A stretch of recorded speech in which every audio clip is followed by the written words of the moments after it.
I didn't think I was going to be covering Boogie again, at least not for a bit, especially following the crypto scam he did just 2 weeks ago, but it appears that right now is the perfect time to do so. Boogie is a perfect example of how clout and internet fame can truly turn someone into the worst version of themselves. As we all know, Boogie at first was considered to be a very wholesome creator who was enjoyed by many for his Francis personality, and respected for his commentary on gaming and geek culture back in the early 2010s. Boogie became pretty popular for some memes such as depicting the typical stereotype of gamers being fat slobs and losers who don't really have any self-awareness and behave in uncanny ways such as mimicking their favorite video game or anime character. While at first he was considered to be the Mr. Rogers of the internet, a wholesome man who could do no wrong, it actually would take a considerable amount of time before Boogie started revealing his true colors to people. Typically when it comes to stories like these, you expect to hear the common line, "It wouldn't take long before blah blah blah blah blah," but in this case, Boogie has been around for nearly 20 years, having been around since 2006, and we only have a year and a half before his 20-year mark finally hits. The reason I put the length of time he's been around into perspective is because it wasn't around until I want to say 2015 to 2018 when we started to see the more shameful and eventually mortifying behavior that seemed to have always been a part of Boogie's life. What do I mean by that, some of you guys may ask? Well, you see, I want to say it was around 2016 when Boogie was making a big deal about making a life-changing decision that would change everything from that point forward, and that would be his grand attempt at a gastric bypass surgery, which turned out to be a success when he actually underwent the procedure in 2017. If you don't know what a gastric bypass surgery is, essentially it's a surgery that affects the way your intestines function by limiting the amount of food it can ingest, to put it in simple terms. However, there is a lot more complicated details to this, so I encourage everyone to look into this, as it is a very crucial procedure to those who suffer from morbid obesity and require a drastic solution. So why is this important? You see, I personally want to say that this was the turning point of Boogie's career and also a huge aspect of his life that really showed us what type of person Boogie really is. It's the point when Boogie's mask really started to slip. Following this surgery, people were excited that they would finally see a healthier, a happier, and smaller Boogie. As with the news of the surgery's success came hope that Boogie's obesity and the health conditions that came with it would be mitigated and even reversed. Fans at the time were also hopeful that Boogie's mental state and anguish would also change for the better. However, if you know anything about how these particular surgeries function, you would know that seeing Boogie as he is now is a slap to the face to the hope everyone got from this surgery. Let me make something abundantly clear. To actually make use of this surgery and to see health benefits, to see any sort of results, it is imperative that the proper care and habits are consistent to see noticeable results. Not to mention, to make a use of such a procedure, you'd have to change your eating habits and actually put in the effort into losing weight by doing exercises and other practices, including limiting the amount of caloric intake that you actually have. Boogie, however, did not do this. It was evident as people started to question what the point of doing the surgery was if he was not going to actually take advantage of the opportunity he was given. Matter of fact, when Boogie was questioned about this in the past, he actually came off as incredibly defensive to people's valid concerns. Look at what he had to say. Okay, so because I want to answer this question. You guys can clip this for YouTube if you want to, too. Let's clip this. Go ahead and clip this for YouTube. Let me get to a safe place because I'm going to flip over and do the big screen for this, okay? All right. So a lot of people are wondering why I'm stuck at 340 pounds. And there's 3 major reasons, okay? There's 3 things that have to say that. Number 1, fuck you. It's none of your fucking business. It's my body. It's my choice. Eat shit, right? It's only your business when I make it your business. And I'll let you know when it's your business. When I want to talk about it, I'll talk about it. When I don't want to talk about it, I'm not going to. So kiss my ass. Good news is I want to talk about it, okay? Number 2, my primary focus is not on my body right now. My primary focus is on my brain. Now, part of that is my body. I am walking more and more every day. I could show you the blisters on my feet for how much I've been walking if you want to see them. I got fucking wounds on the bottom of my feet because I'm walking as much as I can. I'm walking on my treadmill. I'm walking my dog. I'm going to theme parks. I'm trying to up my mobility. I'm doing my exercise. I'm doing everything I can do. What I'm not doing is I'm not cutting back on what I eat because food makes me happy and I want to be happy right now. So I'm eating some of the foods that I shouldn't be eating because I like being happy, because I'm struggling with my mental health right now, and food helps me with that. But I am also like killing it when it comes to the physical department. I was a person who 2 years ago was in a wheelchair for everything I did, but now I can walk 3-4 miles a day. I can show you my Samsung Health. You can see on some days I walk 4 miles, 6 miles, 7 miles. That's my primary focus. Number 2, my primary focus is on my brain. And number 3, my primary focus is on increasing my mobility And I don't give a shit what I weigh anymore. I don't care. 345, 355, 335, it's all the same to me. But this is probably where I'm going to bottom out for a while. I'm probably going to be about 340 pounds for quite some time. Because what my primary focus now is here and on my mobility. My primary focus is on healing my head and healing my heart now that my body is healed as it is. Right? And if people don't understand that, fuck them. I don't care anymore. I honestly don't care. Oh, Boogie, you're lazy. Fuck you. Oh, Boogie, you're not trying. Fuck you. Oh, Boogie, you're... Fuck you. Go fuck yourself. I don't care. I don't care what you think anymore. I know my plan. I know my business. I know what I'm doing. And my primary focus right now is getting my brain working. Getting my brain and my heart healed. That's my primary focus. My body is in the best place it's been since I was in 10th grade. And I'm pretty fucking happy with it. I don't want to make myself miserable to lose a few more pounds that I don't really care about when this is what I really need to be working on. Are you guys agree with me there? Or do you disagree? It's entirely up to you guys. You don't have to agree with me, but I'm curious to see those of you who get it and those of you who don't. Instead of actively changing his dietary habits to complement the fact that he is now more mobile and more capable of activity, instead he says that because he is comfortable where he bottomed out, which is around the mid 300 pounds area, he is more than content with maintaining his bad eating habits. At the time, some people were understanding. Even me doing research and putting myself within the context of 2018 Boogie, when this clip is from, I could understand that someone who was gone through some pretty difficult things in his life would mellow out a little bit to feel comfortable in their new way of life. After all, I understand that change is hard, and so should anyone else. But when looking at this now, when you encompass everything that Boogie has gone through in the person that Boogie is, it is evident that Boogie's self-sabotaging behavior, his valuing hedonism over progress, is something that was a staple of his life even 6 years ago. Digging further back into the past though, it appears that Boogie has repeated this same mistake multiple times. He promised his fans weight loss, he promised his fans success, only to surface and come to the claim that he was doing great up until he wasn't, and it was always a pity party that was meant to gather the sympathy of fans at the time, using whatever excuse he could muster from underneath his... And I thought, if I can put that kind of motivation into work on this, I would succeed. And I have. Not in the way you'd like, not in the way you'd want, but in ways I can't really express to someone who doesn't know me personally, but I want to try. I dread making videos like this because when I do, the shitty people come out of the woodworks and they crap all over me, and I hate it. But the majority of you that come out are wonderful people who genuinely care. And I love you for it. And I'm making this video for you because I know you'll be there for me, but I also know that you deserve the truth. And a lot of you have been asking where I'm at with my weight loss, and I want to tell you. You got to know. And as scary as it is, I really just need to be honest. We had a lot of success at first 4 years ago when I first really dug deep into me to find all the strength I had. We did a low-carb, ketogenic diet for 6 months, and I rocked it, man. I did. I was more successful than I'd ever been.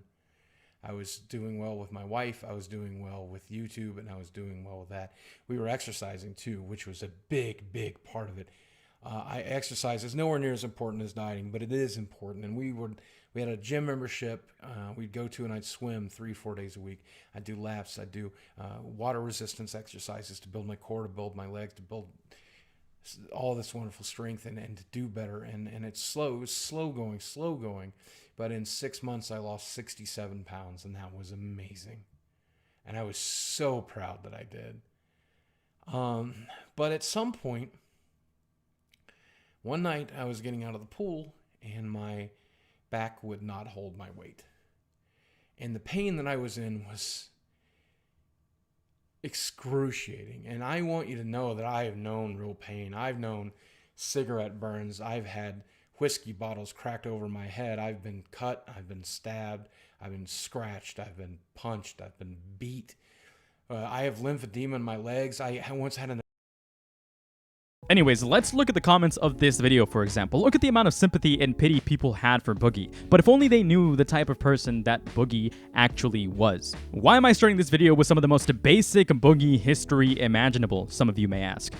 Gamma, we all know this. What's the point? The point is that I want to reinforce something. Boogie is possibly the biggest parasite, the biggest leech on this platform, and I don't say that lightly. No puns intended. And he always was. A lot of people today look at Boogie now, and I've seen this in my comments before. I've seen this in one of my earliest videos and comments of other videos, including the Mike Klum documentary. What happened to Boogie? He used to be such a wholesome chungus who could do no wrong, and was such a great person. And what I want to say to that, and what I want to say with this video, is that that's a massive misconception. Boogie has always been a two-faced, manipulative liar. You see, with each and every time Boogie has thrown these pity parties for himself, making himself the victim of all of his own failures and inability to remain consistent, it was always a ploy at him just reaching out to get support from anyone at the time who would be willing to listen. You see, what Boogie cares about more than anything in the world is not food, it's not money, not even video games. What Boogie cares about the most out of anything is attention. Attention and people's perception of him. You can say that it is true that Boogie was a victim of abuse, traumatic experiences, obsessive-compulsive disorders, among other mental illnesses and health complications, but what is also true when bringing all of this into awareness is that Boogie should have abandoned any victim complex he had and grown past these struggles following his immense success on YouTube. Not only is this a requisite for actually bettering your life and growing as a person, especially if you're making these giant moves in your life, but fact of the matter is that Boogie has always been a terrible individual, and allow that to remain true even beyond a massive turning point in his life. While it is more evident and clear as day now, the fact of the matter is that Boogie has always been a quote-unquote covert narcissist with a victim complex. That is fundamentally what Boogie has always been. It was just less obvious in the past. So when people wonder, oh man, what happened to Boogie? He used to be such an amazing person. He used to be someone the internet looked up to. My answer to that is that Boogie was never actually like that. That is just a delusion that the past is composed of. If you want more evidence of this, on September 15, 2021, Boogie uploaded a video where he talks about his failure to lose weight, and he has only gained weight, weighing in at 395 pounds. Boogie starts this video with a call to action, asking his fans to pledge themselves to watching his videos at full length, to like the videos, and subscribe so that he may get more viewership again, as he felt YouTube was suppressing him. All of this followed by him once again making himself the victim of his own failures. There's a pattern with Boogie where whenever things get bad for him, the main thing he does is ask for attention to satiate the hunger he has for, well, attention. That's just what Boogie's career consisted of for the most part. Fat, wholesome guy trying his best. Oh, he failed? Man, that sucks. We gotta go cheer for this guy so he doesn't fail again. Oh, look guys, he's doing well now. Rinse and repeat that cycle every other year for 16 years, and it's no wonder Boogie got as popular as he did by just being a beacon of sadness, by just leeching off of other people's emotional attention. While he did have his charm, and his Francis act did play a massive part in getting him into e-celeb status, fact of the matter is that Boogie has always been a manipulative individual who used his pitiful existence for more attention and signal boosts. The reason I say all of this is to highlight in the simplest way possible that Boogie has always been a very sneaky and two-faced individual. If you don't believe me, look at how many views each of Boogie's cries of attention got in comparison to his regular uploads during these points in his career, particularly his Draw My Life video where he goes over a lot of his traumatic and pitiful past. As we can see, there's a very obvious disparity here between attention he got from this and the rest of his videos at the time. I will say this, it is unfair for me to use this example alone to draw this conclusion.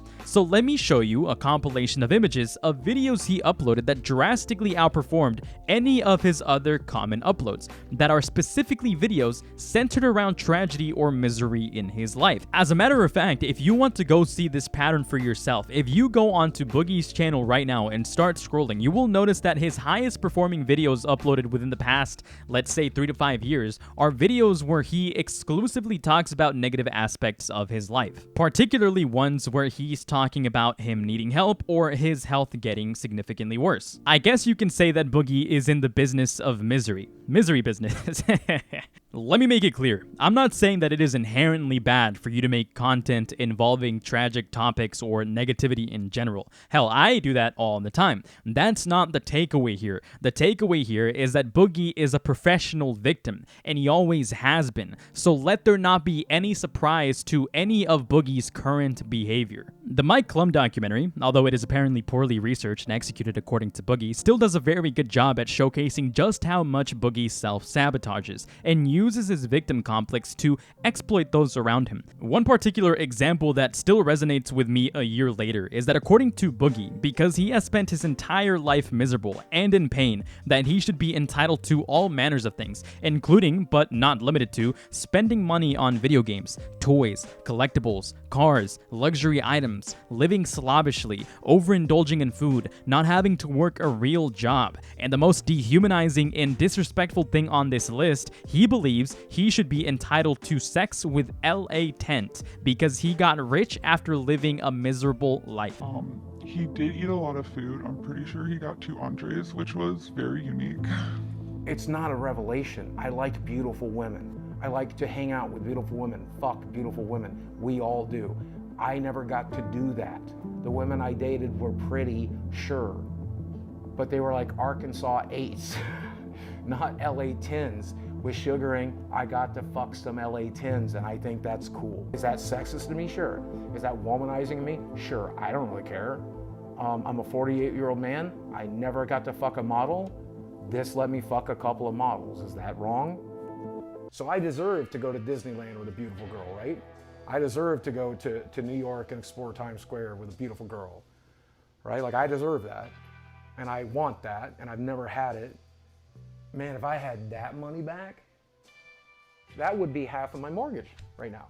Something that is heavily showcased in this documentary as well is that Boogie, despite being fully aware that his decisions and behavior is the direct cause of his fast descent into the grave, Boogie still decides that he is willing to live a hedonistic life full of indulgence and gluttony rather than actually make changes that will secure stability for him and those in his future. So just to recap, to make this quick, in this documentary we saw Boogie actively and willingly throw hundreds of thousands of dollars away on escorts because he felt entitled to sex with attractive women due to him enduring misery in the past. When confronted with the fact that he wasted money and is in crippling debt, he was told to seek employment, only to purposely sabotage himself during an employment aid screening. When questioned about his spending habits, he said he loved to spend on people to feed his own ego. He wanted to feel like a rich man and flaunt his success. When questioned about his eating habits, he continues to eat horribly and even leeches off Mike Klum himself to pay for his unhealthy food. And we are shown that he constantly indulges in takeout food instead of making proper choices to remedy his health.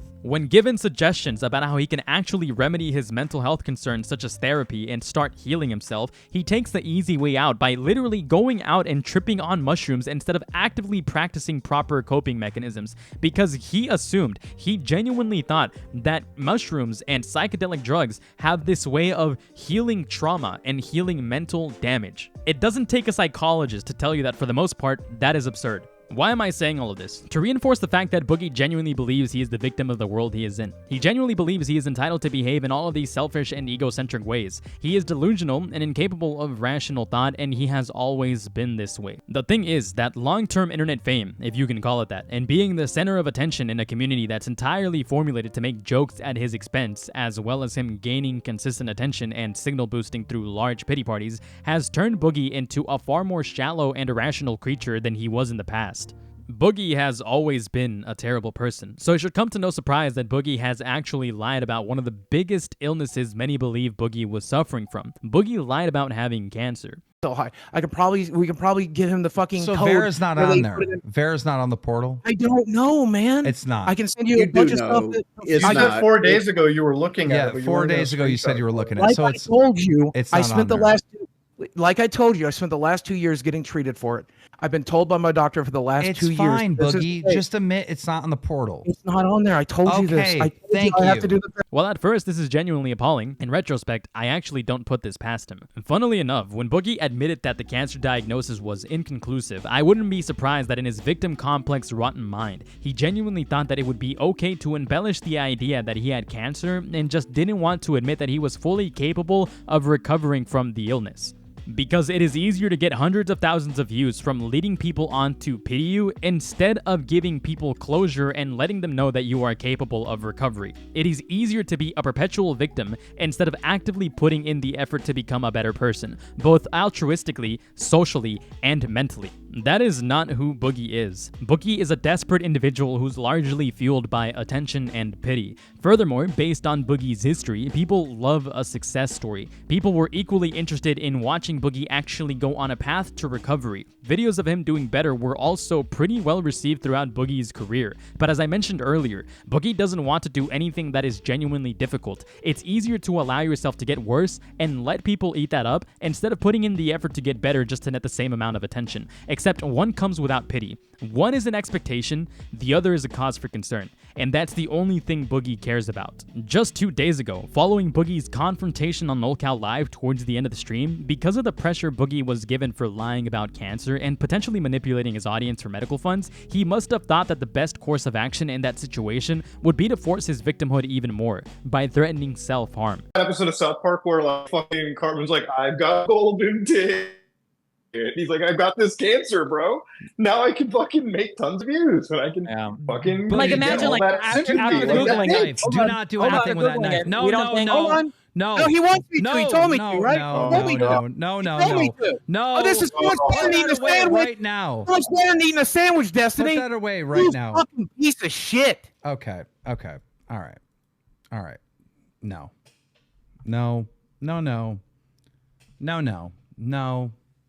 Fucking no. No. God, what the fuck? Again, to most this is absolutely abhorrent, and it is, but to me this is completely expected. Terrible, but expected. This is perfectly in line for someone such as Boogie. Someone so desperate to be viewed as a victim, someone so desperate for pity that he himself would be the cause for his own pity. But at this point, you can't really feel bad for him. He's brought everything onto himself and made himself the cause of his own downfall. The irony in this is that if Boogie had actually successfully recovered from his obesity and eating disorders, he would probably be a lot more popular today than he has ever been. People would rally behind someone who has successfully accomplished the near impossible task of losing over 200 pounds and recovered from obesity. That would net views. That would net support. That would net praise. Think about a timeline in which every other month, Boogie would come out with a huge video documenting his recovery, success in overcoming his mental illness, trauma, addiction, and weight loss. People would be rallying every step of the way until he finally reached a healthy weight that would extend his lifespan, that would have been reported and talked about all over the internet. He'd gain more attention and respect. But no, Boogie would rather always take the easiest and self-gratifying way out of anything difficult, and rely on those looking on to support him through difficult times while leeching off people more successful than him. That's who Boogie is. The biggest parasite on YouTube. That's who he's always been. That's what he will continue to be.